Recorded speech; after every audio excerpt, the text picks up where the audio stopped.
Bismillahirrahmanirrahim. Special Assistant to the Prime Minister, Khalid Mansoor Saab, Chairman BOI, His Excellency Ambassador of South Korea, Sajid Aslam Saab. Thank you, Sidra. Uh, Fellow colleagues of the industry, ladies and gentlemen, Assalamu alaikum. First of all, I'm very thankful to the Corporate Pakistan Group and ACCA, the co-host, for organizing this very, very important event in which we are going to discuss the importance of the formulation of the petrochemical policy and what it can do to our country.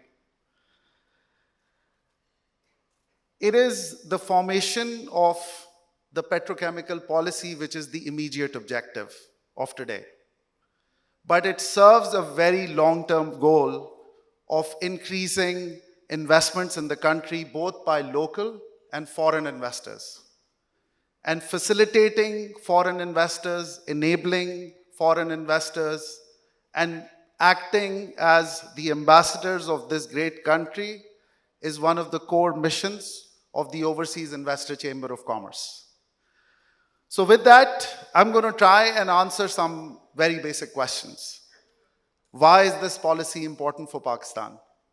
What can it do for our country vis-a-vis some of the challenges that were very well articulated by the Honorable Minister for Finance? And why now? Why are we having this discussion today and not 10 years ago or 20 years ago? So with that, I'm going to put technology to the test and see if this works. So if you look at economies which are similar to Pakistan, let's say in the range of around 250 to 400 billion odd dollars of GDP, Pakistan along with Bangladesh are perhaps the only two countries which do not have very well established petrochemical complexes. And we use presence of naphtha cracker as one of the markers of that. And if you see Pakistan is there where a established petrochemical sector or presence of a cracker is not there. If you now go to the right of the slide, that basically shows the consumption of plastics per capita. And if you can very easily see where Pakistan ranks, it's almost half, or let's just say considerably lower than even India, and what to talk of global averages of 55 kilograms per capita, where Pakistan stands at 8. And as we've spoken about earlier, and I think Sidra, you mentioned it in one of your comments, that how important this material is to so many industries. And with our economy growing, with our middle class growing, with urbanization happening, with our agriculture sector growing, we can see the increased demand of products like automobiles, cars, bikes, the water that is kept in front of you. In times of crisis, when we talk about syringes, we talk about personal protective equipment, when we talk of food delivery and how it's packaged, plastics are a very, very integral part of our lives. And it is directly proportional to the progress of a nation and the growth of the GDP. So if you look at the current demand for plastics, it stands at around $4.3 odd billion. But what's important to note, which I will elaborate in a lot more detail later, is that $3 billion of those products are imported. And that import, with the growth of our country, inshallah, and as I mentioned, with the growth of our consumption, the growth of our middle class, will increase to $4.5 billion approximately by 2030. And that is assuming that if Pakistan stays as low a consumer of plastics, much below India and global averages. So this number is only going to grow.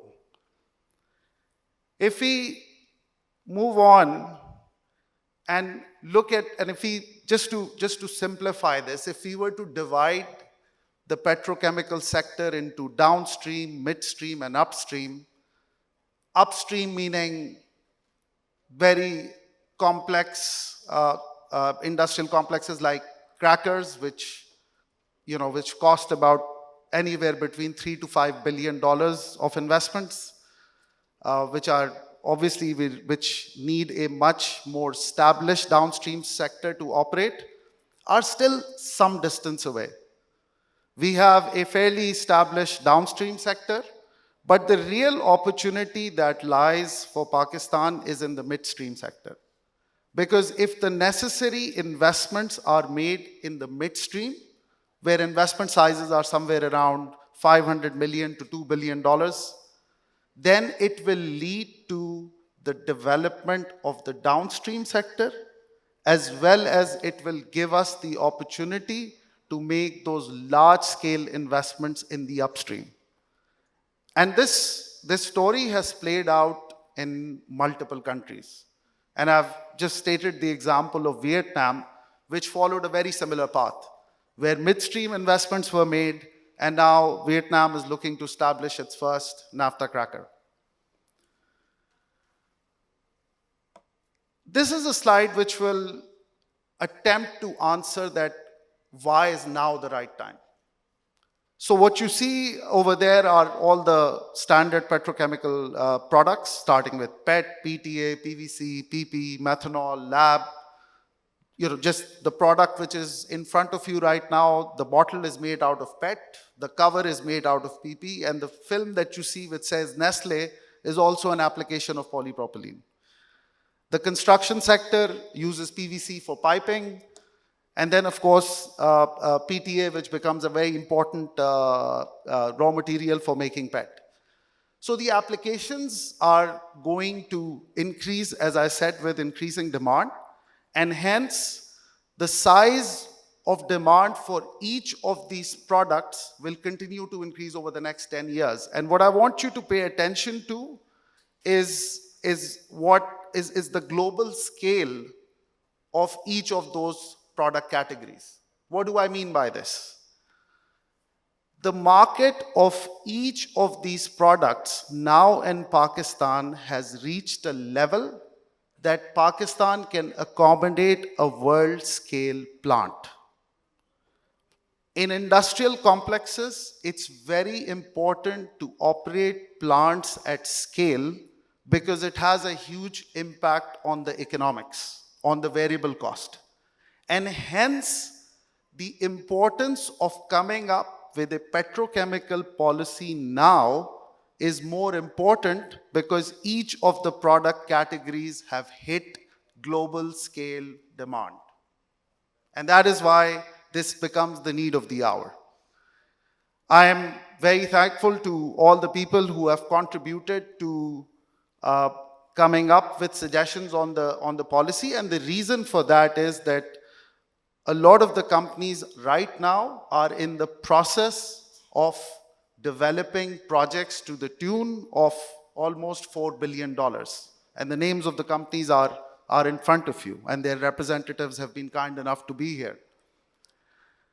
This slide basically elaborates on what the Honorable Finance Minister said earlier, that Pakistan clearly needs to increase its savings rate, which will have a direct impact on our investment to GDP ratio, which will lead to growth. I'm not going to spend too much time spending here because he went through the details of that, but encouraging investments is going to be critical for the growth of the country. And when you speak of petrochemicals, there are multiple allied industries that benefit from it, whether it's engineering, project management, energy. We talk of excess energy in the country. It is this wave of industrialization which will solve for the demand, which will partially solve for the supply side issue that we have on power generation right now. The impact on the economy, and again, addressing some of our core challenges. The number one contribution that these roughly $4 billion of investment will make is a contribution of almost $1 billion in import substitution. And I'm talking about net import substitution here. So adjusting for importation of feedstock. Obviously, these setups will contribute in shape of direct taxes. It will lead to an increase of almost 1% in the GDP growth per annum. But last but not the least, it will result in creating jobs, which is, of course, the need of the hour. Formulation of policy leading to investments is not new to Pakistan. We've seen it play out many times, whether it's the fertilizer sector through the fertilizer policy, the petroleum policy, the auto policy, power policy. Now we can obviously stand here and make criticisms of what was wrong in each policy, and that's part of life. We all will, inshallah, learn to improve as we grow as a nation. But one thing is for sure, that all these policies have added tremendous economic value to the country. So presence of policies leads to investor confidence, which leads to investments and growth. And this is something which I'm highly appreciative of the Prime Minister and the team from OICCI, which went and visited him, where he also recognized the importance of coming up with long-term policies to encourage investments. What are some of the basic things that are being demanded when it comes to the petrochemical policy? I'm not going to go into a lot of detail. I'm just going to talk about two things. Number one, some of the benefits on the financing that we are requesting for are very similar to what is given to textiles and exports. And our reasoning is very simple, that $1 saved for Pakistan through manufacturing and import substitution is as valuable as $1 earned through exports. And that is something we need to realize. The second element, which is, I would say, the elephant in the room, which is our request for tariff and duty protection. So I'm going to spend some time on this, because this is very critical, and we need to delve a little deeper into this rather than avoiding it. So allow me to use an example of a project that Engro is developing, which is a polypropylene plant. So allow me to take off my OICCI hat for the next, I would say, 2 minutes. So the polypropylene plant will result in an import substitution of about $350 million every year. And the additional duty which is being requested for will come to around, if all of it is passed down in shape of pricing, will come to around $60 million per year. So one could argue that the inflationary impact of this pass down of duty will be $60 million. But this $60 million will be spread over goods worth around $40 billion. The amount of polypropylene in that water bottle is minuscule. When you speak of a cost of an automobile, the amount of plastic that goes into it is much smaller compared to the overall cost of the vehicle. So this $60 million is going to be spread over a large number of products and will lead to an average increase in price of 0.1%. On the other hand, you are saving $350 million a year. It is a very clear-cut, straightforward choice, particularly for Pakistan, because the inflation that we need to worry about is the one which comes from systemic devaluation that happens in the country. So imagine that if more import substitution is done, we will address the core issue of our balance of payment, which in a long term will solve for the inflation that we suffer through systemic devaluation. And that is something which the policymakers, I'm hoping, will need to understand, that while this 8%, 11% duty is required, it actually addresses the core and is as important as earning dollars through exports. This is not something, whatever we are demanding in the policy, is not something which hasn't happened in developed countries. The Honorable Ambassador from Korea uh, spoke about the whole Korean story. And these kind of concessions and through policy measures were given to the businesses over there also. And a country which started on this journey in 1970s and 80s, 2 years ago exported around $27 billion worth of products. And IMF is also not a worry, because Egypt has gone through a very similar program, and their petrochemical sector has gotten similar kinds of concessions. So overall, as we say that for a lot of the things that the country is going through a very important juncture, मुल्क एक बड़े नाजुक वक्त से गुजर रहा है, but this is also a very important moment for us. We can either choose to continue being an import-led economy, or invest and make the right moves which will promote industrialization and work towards the longer-term benefit, come up with a solid policy which will not only enable foreign direct investment, and as an OICCI member and president, which is my foremost goal to communicate today. But if Shabir Bhai was to allow me as Vice Chairman of Pakistan Business Council, it also supports the goal of the Make in Pakistan banner of the Pakistan Business Council. Ladies and gentlemen, thank you very much for your patience, and I look forward to the rest of the event.